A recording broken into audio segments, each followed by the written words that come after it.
Yesterday, this episode was released, New Tertiary Characters, and it was out of order.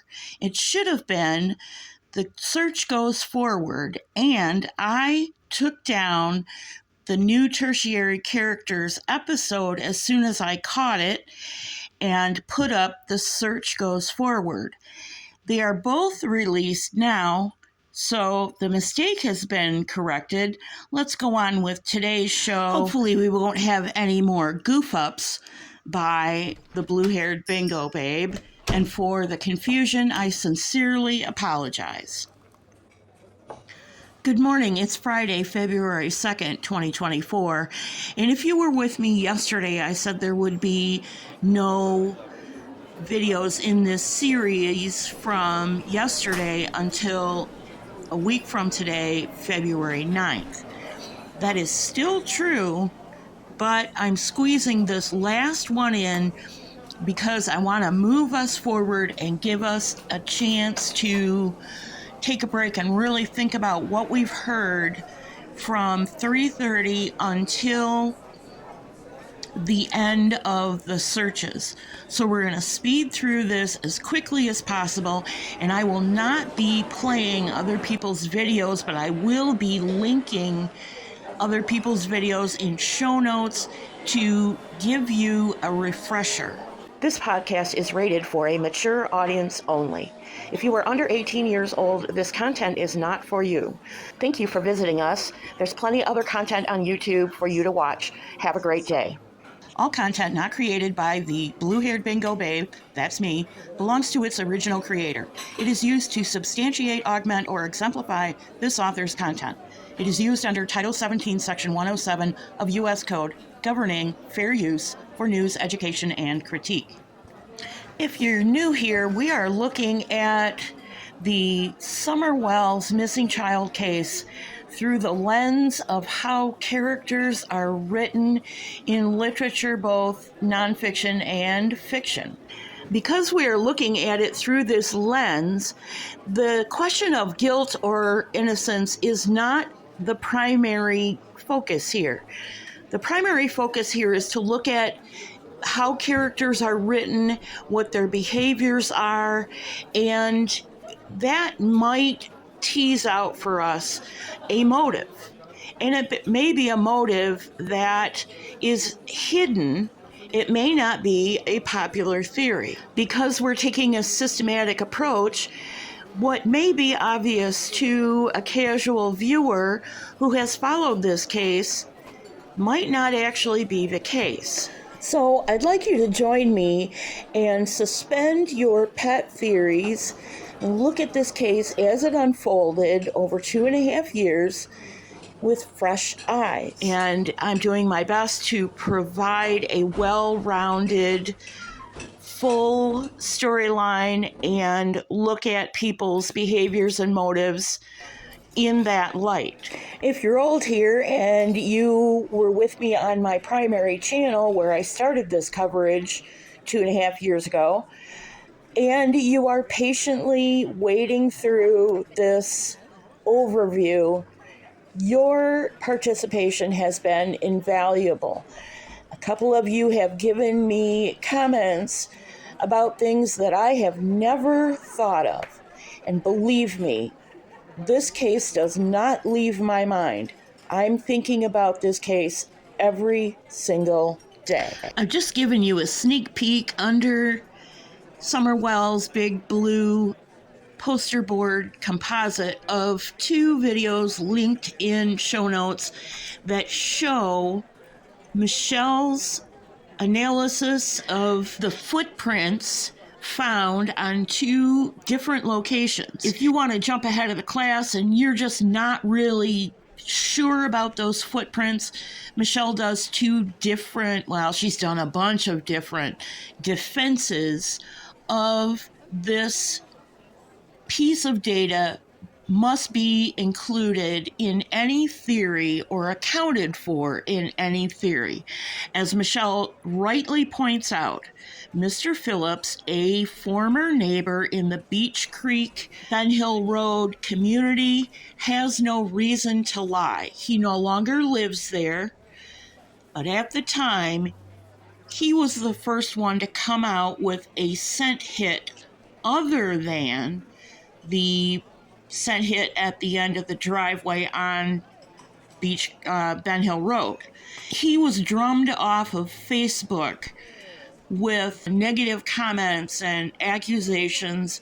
It's really a shame that happened, because in those comment threads were comments from other neighbors, including Mary Sexton's relatives and people who lived adjacent to these two properties. The reason I bring this up, other than the fact that Mr. Phillips has no reason to lie, is because it directly impacts what happens next in this story on his property. And then from there forward, a massive flurry of activity exploded as far as overnight searching. And we have Dave Rader of EquiSearch confirming that there was a solid reason to search overnight. And that overnight search was captured and posted on Twitter, according to Michelle, in real time.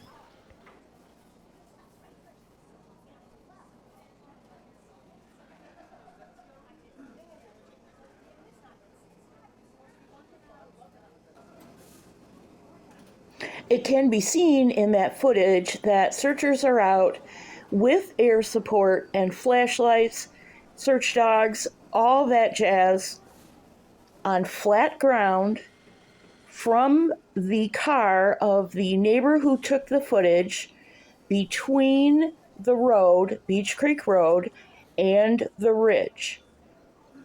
That's Mr. Phillips' land. I don't know what the legal status of that piece of land was at the time. It appears that Mr. Phillips may have, and I stress may have, I'm speculating, leased that land from a holding company. He does not live there anymore. In an effort to make this video shorter, I went to the Tennessee Property Viewer map to show you that property, and guess what? Because of us, Tennessee Property Viewer for this area is much more difficult to see, so I'm going to use my own content. Let's familiarize ourselves with the area. Number one is the old house that is named 110 Ben Hill Road. It's that thing that you've seen that looks like a gray shack. Number two is roughly where there is a gate down on the lower left that is an emergency services gate to Simpson Loop. It goes all the way out to, not Simpson Loop, Simpson Road, which goes all the way out to Beach Creek Road. Number three is the little pullout that has two tires on it. It's just south of the Wells driveway and across from Jody Sue's access driveway. And number four is Jody Sue's cabin on the Bernard property. She doesn't live there now, but when she lived there. And then in the parallel yellow lines, you see a cut that can be seen from Simpson Loop. You can see it in Scott D. Skull's video, as well as a little box. That little tiny property there has a building on it. I'm not sure what it is, but it's a separate property from where the pin is, and the pin is the Over Bay property. Just to the west of that cut is a separate property. And sorry, I just did it again. That is Simpson Road, not Simpson Loop. Every time you hear me talk about Simpson, it is Simpson Road. Let's take a closer look at the Wells property in relation to where Jody Sue's driveway is. You can see up top there, the pink line is the bus trail. And if you just drop your eyes down from the bus trail, you'll see the beginning of the driveway, and then where Jody Sue's cabin is back in the woods relative to her driveway. Okay, we're back out to the big view again, and that circle is a radius around Ben Hill, around 110 Ben Hill, that is 3/4 of a mile in one direction. So the outermost point of the circle at any point is 3/4 of a mile from 110 Ben Hill Road. I hope that makes sense. Next to that green circle, much more faintly, but it's there, is a yellow circle, and that yellow circle is, for the most part, Mary Sexton's property. Mary Sexton is the step aunt of Don Wells. She is the sister of his stepfather, William Goad. Mary Frances Sexton, 72, went home to be with the Lord on Saturday, June 11th, 2022. She was born to the late J.C. and Nora Barrett Goad. And yes, that was just 4 days before the first anniversary of her step-great-niece, Summer, going missing. So why am I bringing up Mary Sexton other than the family relationship? Well, let's take a closer look at that property. You'll notice, please, that I've marked off a roughly 350 feet area. I marked it off behind Mary Sexton's house, and going to the lower left, there is a ridge and a trail there. If you look where the little dip in Simpson Road is, keep that place bookmarked in your brain, in your mind's eye, because we're going to go to a different view and look at whose property is actually where on the Tennessee Property Assessor's Tax Map. Now you can see that Mary Sexton's property is in blue. And then there, to just immediately left of that, there's a weird triangular shaped property. If you follow that triangle to its point and look above, across the street on Simpson Loop, you'll see another oddly shaped piece of property. Both of those pieces of property, the triangle and the thing that looks like an American flag flying backwards, those belong to a single owner. And the little place where the stars would be on the flag is actually Hawkins Cemetery. Before we go back to Google Earth, take note that to the left of that property, the triangle, is a track or a trail. That's actually a ridge, and I can show it to you much better on Google Earth. Remember the little dip in Simpson Road that I said pay attention to? This is right along that same part of the road, and you can see clearly there's a two-track that runs back into the woods. Does it go all the way down to the very wide cut behind the house on Gorley property? I don't know. To me, it looks like a very steep ridge, but there's at least one spot and maybe two that look to me like gully washes, but maybe you can get up and down those gully washes. I don't know, because I have not been there myself. These are cuts from a much longer video that I did just a year ago, almost exactly. And I hate cutting my own video, but there were things that I wanted to bring forward here from my primary channel about the things we're talking about. Links in the show notes to all of the videos cited in this video below. As a nod to one of the commenters, I am throwing up the weather information for the time frame between 4 and 11 p.m. on June 15th, and to a northerner, 78 degrees at 7 p.m. with or without a stiff breeze is blistering hot. I would not want to be a searcher during this time frame in the summer. Press conferences. The first one was held on June 17th, 2 days after Summer went missing, a day and a half. And with this particular article from WJHL was updated a day later.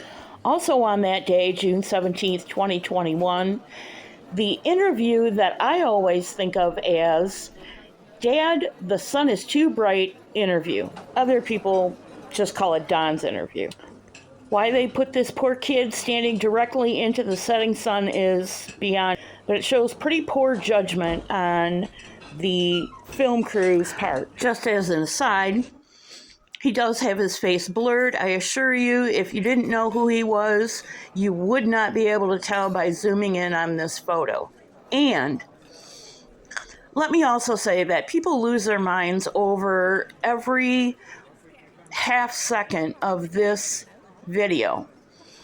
I like to employ the keep it simple, stupid principle. Or, to put it more politely, the simplest answer is probably the correct one. So, if this kid was not standing in the sun, with the sun hitting his eyes every time he looked up, would he be pulling facial expressions you're familiar with? Probably not. Although, I will concede, there is one moment where his head drops and he is clearly uncomfortable. I'll concede that moment. TBI tweeted on June 18th that they would have a press conference at 2:30 p.m., and they did, from Solomon's Temple, the famous outlook, where a few days later, a horse got loose and ran by, distracting everyone, including the cameraman. So we've had Candace Bly, the boys, Candy Harrer, Jody Sue Brown, the Bernard children, Andy Bernard, Don Wells, Fred Hill, Laura White, possibly Chad Arnold, responding officers, Robin Lane, David Dotson, lead detective John Pruitt come sliding through this scene. And let's not forget everybody's dogs. The comment section was abuzz yesterday, and I need time to reread and think about what everybody has said. And truth be told, I don't want to run into or over or compete with or otherwise compromise Sunday. So I'll see you next Friday. Please keep in mind that we are looking at this from a storyteller's point of view and how all these people fit into character roles and character archetypes. Thank you so much for all your input. It is greatly appreciated. God bless. See you soon.